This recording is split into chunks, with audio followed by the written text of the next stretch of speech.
जय हिंद दोस्तों, the KP education में आप सभी का स्वागत है। दोस्तों, इस वीडियो में हम लोग बात करेंगे आरआरबी एनटीपीसी का टॉप 4 यानी कि टॉप 4 सेफ जोन के बारे में बात करेंगे और कहाँ पे कितना कंपटीशन रहने वाला ये चारों जोन में सभी चीज़ के बारे में डिटेल से बात करेंगे। लेकिन उससे पहले अगर आप मेरे चैनल पर नए हैं तो कृपया चैनल को सब्सक्राइब कर लीजिएगा, बेल आइकन को दबा लीजिएगा। और अगर आप ऑनलाइन टेस्ट देना चाहते हैं तो आप जो है एच रैंकर का टेस्ट ले सकते हैं। इसका टेस्ट मैंने भी मारा है और ये एग्जाम ओरिएंटेड टेस्ट है, मैंने भी लगाया है।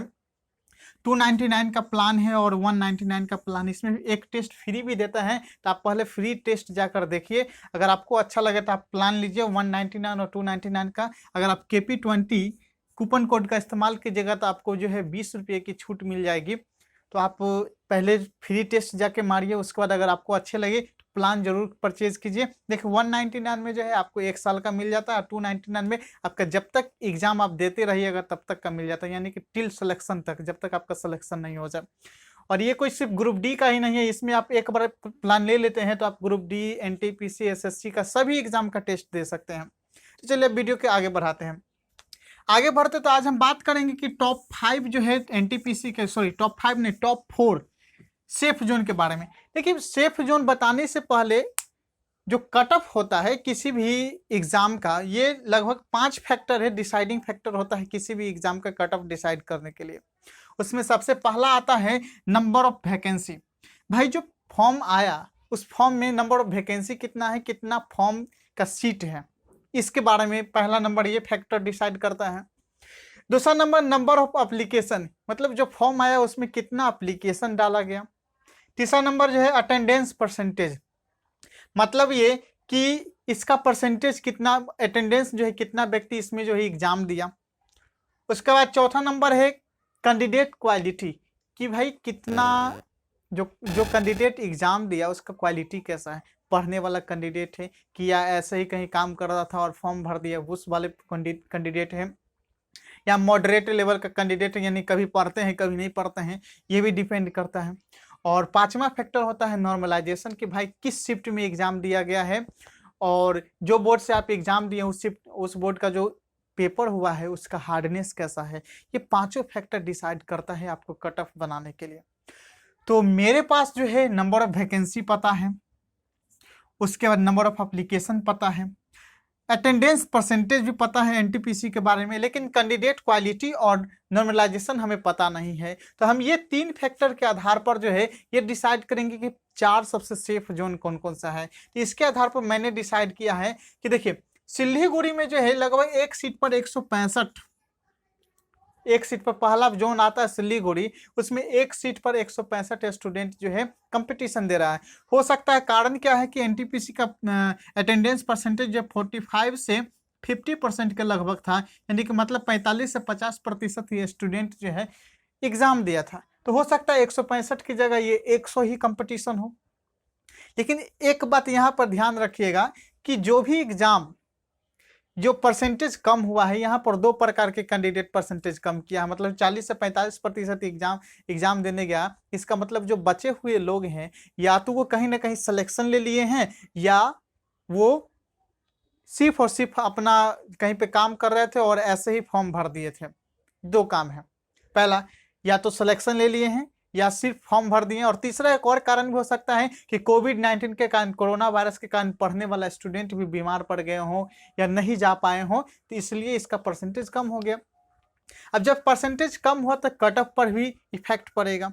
तब बात करते हैं सिल्लीगुड़ी की। तो सिल्लीगुड़ी में 165 कंपटीशन था, तो मुझे मतलब मैं मान के चलता हूँ कि भाई यहाँ पर परसेंटेज जो स्टूडेंट एग्जाम दिया है इस बोर्ड में, एक सीट पे 100 के लगभग कंपटीशन होगा। पिछले साल जो सिल्लीगुड़ी का जनरल का कट ऑफ था तो 67.5 था, सॉरी 67.52 था। और ओबीसी का कट ऑफ, सॉरी एसटी का कट ऑफ जो है 45.90 था।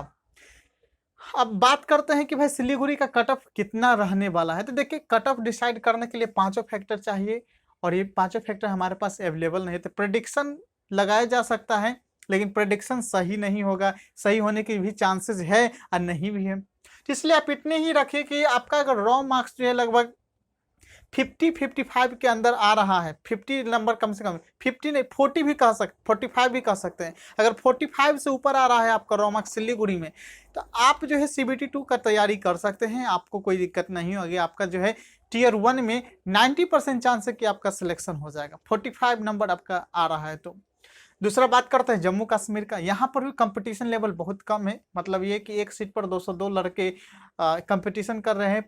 40 से 45% जो है, 45% से 50% जो है अटेंडेंस रहने के बाद हो सकता है यहाँ पर 150 या ऐसा तो बताया नहीं जा सकता है। तो हम इसी की बात करते हैं कि 202 कंपटीशन लेवल है एक सीट पे। तो यहाँ पर भी जो है पिछले साल का कट ऑफ गया था 68.72 और जनरल का और ST का गया था 38.05। तो अगर आप जनरल से हैं तो अगर आपका जो है जम्मू कश्मीर में भी जो है लगभग 50 के आसपास आपका रॉ मार्क्स आ रहा है, 50 के आसपास आपका नंबर सही हो रहा है, तो आप CBT 2 की तैयारी कर सकते हैं। तीसरा आता है बोर्ड मालदा की। मालदा में भी कंपटीशन लेवल बहुत कम है, 229 है, 229, और इसका पिछले बार कट बहुत कम गया था, 61.87 गया था, और जनरल का और ST का गया था 31.89। तो यहाँ पर भी जो है आपका अगर आप रॉ मार्क्स आपका 45 से 50 के बीच में आ रहा है तो आप तैयारी करना चालू कर दीजिए CBT 2 का, क्योंकि आपका रिजल्ट बनने का 90% चांस है। और चौथा है गुवाहाटी। गुवाहाटी में भी कंपटीशन लेवल कम है, एक सीट पर 260 है, और यहाँ पर 66.4 जनरल का पिछले बार कट ऑफ गया था, और ST का गया था 52.91। तो यहाँ पर भी जो आप कह सकते हैं कि सब सेम लेवल का ही कंपटीशन, लगभग 50 के आसपास अगर आपका रॉ मार्क्स आ रहा है तो आप तैयारी कर सकते हैं CBT 2 का, आपका रिजल्ट बनने का चांस है। देखिए कट ऑफ जो डिसाइड करता है, तो सबसे ज़्यादा जो कट ऑफ अगर हाई जाता है तो जहाँ पर बिहार के लड़के पहुँच जाते हैं, ये आप बात याद रखिएगा कि जहाँ पर बिहार के लड़के पहुँच जाते हैं वहाँ पर कट ऑफ हाई हो जाता है। चाहे वो अजमेर हो, चाहे वो आपका ये इलाहाबाद हो, गोरखपुर हो, इधर रांची हो, यहाँ पर बिहार के, ऐसा बात नहीं है कि बिहार ही सिर्फ कट ऑफ बढ़ाता नहीं। जहाँ देखिए अब जैसे यूपी में है, यूपी में इलाहाबाद हो गया, गोरखपुर हो गया, तो यहाँ पर यूपी का भी भरेगा, राजस्थान का भी भरेगा, बिहार का भी। और तीनों स्टेट एक ऐसा है कि भाई पूरा का पूरा सरकारी एग्जाम जो भी होता है, खास करके रेलवे का, कौन कौन, तो बिहार, यूपी और राजस्थान, ये तीनों स्टेट जो है लगभग 70%, 65 से 70% वैकेंसी पर यही फाइट करता है पूरा ऑल ओवर इंडिया में। 30 से 35% ऐसे स्टूडेंट होते हैं जो अदर स्टेट के होते हैं, जबकि बिहार, यूपी और राजस्थान से लगभग 70 से 75% होता है। तो इतना समझ लीजिए कि जहाँ जहाँ इसके जाने की सहूलियत होगा, जहाँ जहाँ चाहेगा सहूलियत, वहाँ पर जो है ये कटअप बहुत ज़्यादा हाई जाता है। तो मैं आशा करता हूँ कि आपको ये वीडियो अच्छा लगा हो। अगर वीडियो अच्छा लगा हो तो लाइक कीजिएगा। अगर कोई भी डाउट है इस वीडियो में तो कमेंट सेक्शन में बताइएगा। फिर मिलते हैं नेक्स्ट वीडियो में। जय हिंद।